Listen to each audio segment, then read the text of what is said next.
I got it. But no, we did a lot of stuff. And a few times we went to the Army and got them too. They didn't know we got them, but we got them. No, we did a lot of things, but we ate well. But yes, the artificial food was terrible. Was there any natural food on any of the islands that you guys had access to? No. Yes, the answer is apologies. In Hawaii, one thing everybody knows but me, and I found out the hard way, you don't cut tomatoes or pineapples down on the field, and you don't strip them and eat them. You really end up with a real mouth like this and a stomach and it goes for days. And and we did it. We cut down dull pineapples, stripped them. We didn't know any better. And the worst thing, it was terrible. I couldn't eat for 2 days. It was terrible.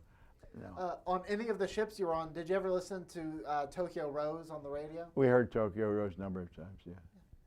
And when she tells you where you are and who you are, that burns the shit out of you, because you know she's got somebody. She knew. She said the 2nd Division just landed. And she told us where we were, and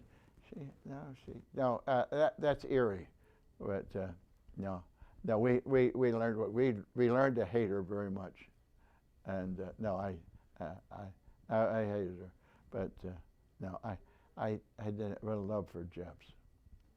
Were you able to keep any correspondence back home? Writing letters to your family or anything? No. I dated, my girl, my mother, I didn't do it.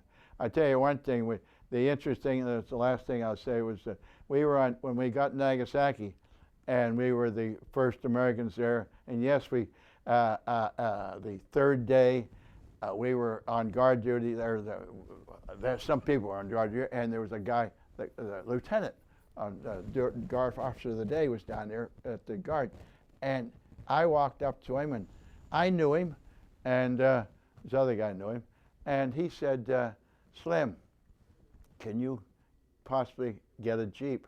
I said, Jeep? What do you need? He said, Captain Fox just came out from a meeting down the officers, and tomorrow morning they're going to allow us to go into the atomic bomb area. It's safe.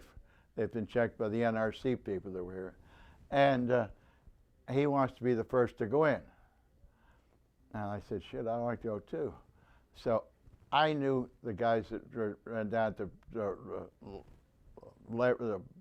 pool, the motor pool. I went down and asked this one guy if Captain Fox could borrow a Jeep for the evening. And he says, who's going to take it? And I said, Captain Fox will be the guy that signed up for it, but I said, we'll get it up to him. And he said, okay. So they pulled it out, and we took it up there. And the lieutenant got Fox, and he said, great. Well, the 2 officers sat in the front, this other guy and I in the back. And and Fox said, believe me, it's supposed to be safe, so let's go. So we took off and went down about 200 or 300 yards down the hill, down towards the center of the city, and down towards and there were no Americans in there yet. But we pulled down. It was about 10 o'clock at night, 9:30, 10 o'clock. We had the lights on in the front of the Jeep, and the 4 of us get out on our hands and knees, walking and picking up this jet and figuring out what the hell is it any different or anything. And I put a piece of stone in my hand, and I put it in my pocket. I carried that stone the rest of the war. I carried that stone home. I carried that stone through college. I carried that stone when I got married. And I also had it for a long time. I finally threw it away. And it was my memory of my days in the Marine Corps and Nagasaki. I'll end up by saying, we had 2 wonderful children. My wife still thinks it wasn't her fault or my fault. It was the damn radiation, but I'm not radiation. But I don't know. But our 2 children are wonderful, but they're both adopted. And I lived, I learned, and I found out America is the best place in the world.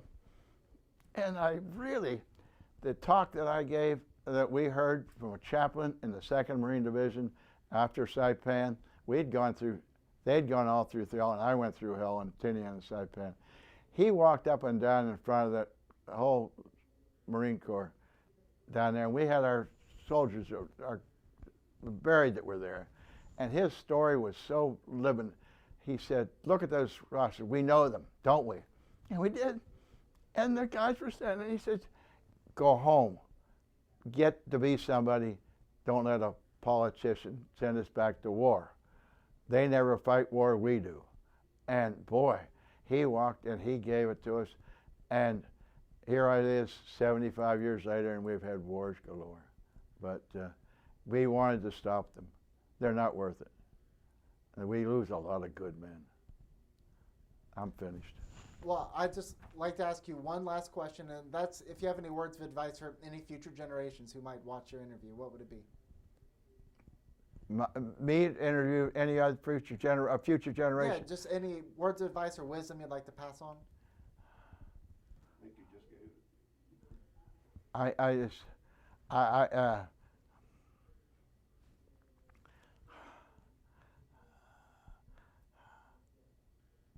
It's not worth it. Brutality is not worth one. I mean, talking is a hell of a lot better than fighting, and money doesn't buy everything. Integrity and loyalty, integrity, and be loyal, but have some character, and that's what the world should be. Have some character and some integrity. The good guys. There's a lot of bad guys. The good guys have got to win. They got to win. Harry, I can't thank you enough for taking the time to share your stories with me. It's really an honor and a pleasure. But more importantly, I want to thank you so much for your service. Thank you.